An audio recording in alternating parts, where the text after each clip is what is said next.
حضرت یونس علیہ السلام شہر نینوا میں پیغمبر بنا کر بھیجے گئے۔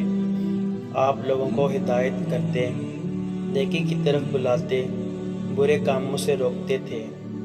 آپ قوم سمود کی طرف بھیجے گئے۔ اس قوم کے لوگ بتوں کی پوجا کرتے تھے۔ جب آپ علیہ السلام لوگوں کو حق کی طرف بلاتے اور خدائے واحد پر ایمان لانے کی تلقین کرتے، لیکن لوگ آپ علیہ السلام کی تعلیمات کا انکار کرتے اور حضرت یونس علیہ السلام سے کہتے کہ ہم تیرے خدا کو نہیں مانتے۔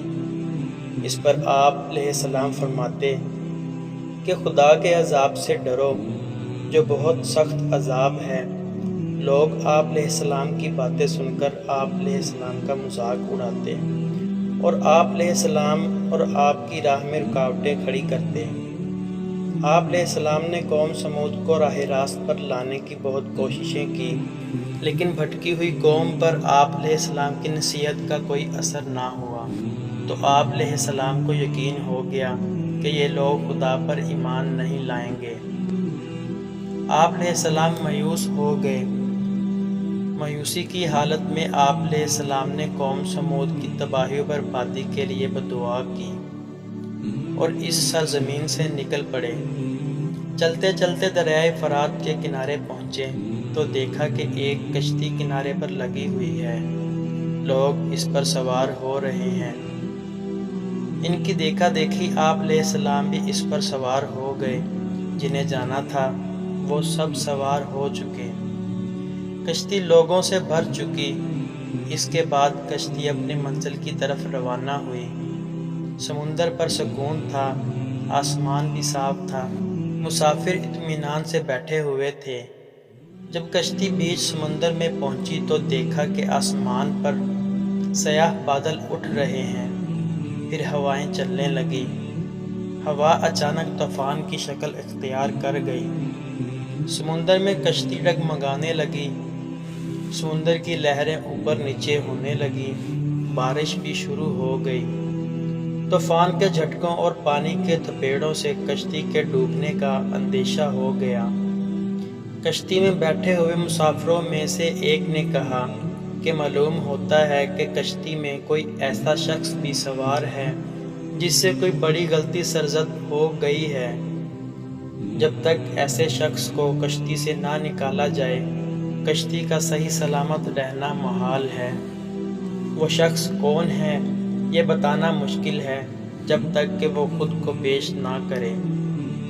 اس پر حضرت یونس علیہ السلام کھڑے ہو گئے اور کہا کہ میں ہی ہوں جس سے یہ غلطی سرزد ہو گئی ہے، مجھے کشتی سے نکال دیا جائے تو آئی ہوئی مصیبت ٹل سکتی ہے۔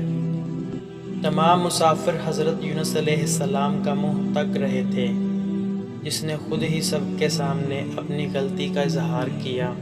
پھر سب نے ایک زبان ہو کر کہا کہ یہ شخص تو فرشتہ صفت انسان معلوم ہوتا ہے، ہم کسی حال میں اسے کشتی سے نہیں نکال سکتے۔ مسافروں میں سے ایک نے تجویز پیش کی کہ قرآن دازی کی جائے، جس کے نام پرچی نکلے وہی سزا کا مستحق ہوگا، ہم اسے کشتی سے نکال دیں گے۔ چنانچہ قرعہ ڈالا گیا، پرچی میں یونس علیہ السلام کا نام نکلا۔ اس عمل سے لوگوں کو اطمینان نہیں ہوا۔ پھر قرعہ ڈالا گیا تو حضرت یونس علیہ السلام کا ہی نام نکلا۔ اس طرح یہ عمل بار بار دہرایا گیا۔ ہر بار یہی ہوا۔ حضرت یونس علیہ السلام نے کہا کہ میں اپنے رب کا نافرمان ہوں، خدا کا حکم بھی یہی ہے کہ مجھے دریا میں ڈال دو، تمام مسافروں کی جان بچ جائے گی۔ حضرت یونس علیہ السلام نے کشتی کے مسافروں سے اور ملاح سے بار بار کہا کہ وہ کشتی سے چھلانگ لگانے کے لیے تیار ہیں، اس لیے کہ میں نے اللہ کے حکم کا انتظار نہیں کیا۔ آخرکار کشتی کے مسافروں اور ملاح نے مان لیا اور حضرت یونس علیہ السلام کو دریا میں پھینک دیا۔ دریا میں ایک مچھلی حضرت یونس علیہ السلام کی طرف بڑھی اور نگل گئی۔ اللہ نے مچھلی سے کہا کہ یہ تیری خوراک نہیں ہے، یہ تیرے پیٹ میں امانت ہے، جسے واپس کرنا ہے۔ چنانچہ آپ علیہ السلام مچھلی کے پیٹ میں اندھیرے میں رہے، اللہ کا ذکر کرتے رہے اور معافی طلب کرتے رہے۔ آپ علیہ السلام پکار رہے تھے، اے اللہ، تیرے سوا کوئی عبادت کے لائق نہیں، تو پاک ہے، بلا شبہ میں نے اپنے ہی نفس پر ظلم کیا، میں ظالموں میں سے ہوں۔ اللہ نے آپ علیہ السلام کی پکار سن لی۔ آپ علیہ السلام مچھلی کے پیٹ میں محفوظ رہے۔ مچھلی نے دریا کے کنارے پر اگل دیا۔ جب آپ علیہ السلام مچھلی کے پیٹ سے باہر آئے تو بہت کمزور اور نڈھال تھے۔ آپ علیہ السلام نے کھلی فضا میں سانس لیا اور اللہ کا شکر ادا کیا۔ اللہ نے حضرت یونس علیہ السلام سے فرمایا، اگر تو مچھلی کے پیٹ میں میری پاکی بیان نہ کرتا تو نجات حاصل نہ کرتا۔ جس جگہ پر مچھلی نے آپ علیہ السلام کو اگلا تھا وہاں کوئی درخت نہ تھا، نہ ہی کوئی سایہ، دھوپ ہی دھوپ تھی، گرمی بھی ناقابل برداشت تھی۔ اللہ کے حکم سے وہاں ایک بیل دار پودا اگ آیا۔ پودے کی بیل سے سایہ آ گیا۔ آپ علیہ السلام سایہ تلے بیٹھ گئے اور اللہ کا ذکر کرنے لگے۔ کہا جاتا ہے کہ آپ علیہ السلام کے پاس ایک ہرنی آئی تھی اور اپنا دودھ پلا جاتی تھی۔ اللہ تعالیٰ فرماتا ہے، ہم نے بغیر گھاس کے زمین پر ڈال دیا اور وہ بیمار تھا، اور ہم نے بیل دار درخت اگایا اور ہم نے اس کو 1,00,000 آدمی کی طرف بھیجا، بلکہ اس سے بھی زیادہ۔ پھر وہ لوگ ان پر ایمان لائے۔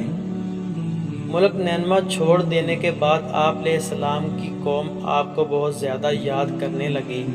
آپ علیہ السلام کے نکل جانے کے بعد پچھتانے لگی۔ لوگوں نے محسوس کیا کہ آپ علیہ السلام نبی تھے اور ہدایت کے لیے آئے تھے۔ لوگوں نے اللہ سے معافی طلب کی اور حضرت یونس علیہ السلام کی آمد کا انتظار کرنے لگے۔ لوگوں نے اقرار کیا کہ ہم اللہ پر ایمان لائے اور اس بات پر بھی کہ یونس علیہ السلام اللہ کے بھیجے ہوئے نبی ہیں اور آپ علیہ السلام کے لائے ہوئے پیغام پر یقین رکھتے ہیں اور یونس علیہ السلام کی تصدیق کرتے ہیں۔ اور قوم کے لوگ ایک دوسرے سے کہنے لگے کہ اگر یونس علیہ السلام ہمارے درمیان آ جائیں تو ہم سب ان کی تعظیم کرنے لگیں گے اور ان کے حکم پر عمل کریں گے۔ اللہ نے حضرت یونس علیہ السلام کو حکم دیا کہ وہ قوم کی طرف لوٹ جائیں اور اللہ کا پیغام سنائیں اور انہیں برائی سے روکیں، نیکی کی طرف بلائیں، لوگوں کو آپس میں ایک دوسرے سے اچھا سلوک کرنے کی تلقین کریں۔ چنانچہ اللہ کے حکم پر آپ علیہ السلام اپنی قوم کی طرف لوٹ آئے تو قوم نے خوشی و مسرت کا اظہار کیا۔ آپ علیہ السلام کی آمد پر اللہ کا شکر ادا کیا۔ واپس آ کر حضرت یونس علیہ السلام نے تبلیغ شروع کر دی اور ہدایت دینے لگے کہ برے کاموں سے دور رہیں، ضرورت مندوں کی مدد کریں، بھوکوں کو کھانا کھلائیں، ننگوں کو کپڑا پہنائیں اور کسی کے ساتھ برا سلوک نہ کریں۔